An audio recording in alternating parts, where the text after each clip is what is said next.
Hello friends, welcome to our channel learning in minutes. तो आज के इस वीडियो में हम देखेंगे कि लैपटॉप के नॉइज़ का प्रॉब्लम है वो कैसे रिजॉल्व किया जाए। तो यहाँ पे पहले तो आप चेक कर लें कि आपके स्पीकर की वॉल्यूम 100% हो। उसके बाद आप राइट क्लिक करके साउंड्स में जाएँ। साउंड्स में जाने के बाद यहाँ पे आप अपना स्पीकर सिलेक्ट कर लें। स्पीकर की प्रॉपर्टीज़ में जाए। स्पीकर की प्रॉपर्टीज़ में जाके वहाँ पे आपको लेवल चेक करना है कि लेवल्स 100% है। उसके बाद एनहेंसमेंट में जाके आपको लाउड इक्वलाइजेशन पे क्लिक करना है, apply and okay.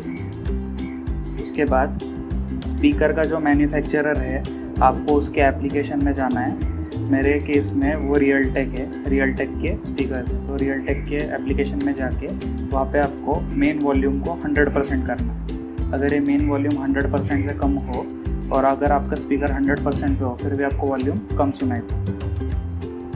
Thanks for watching this video.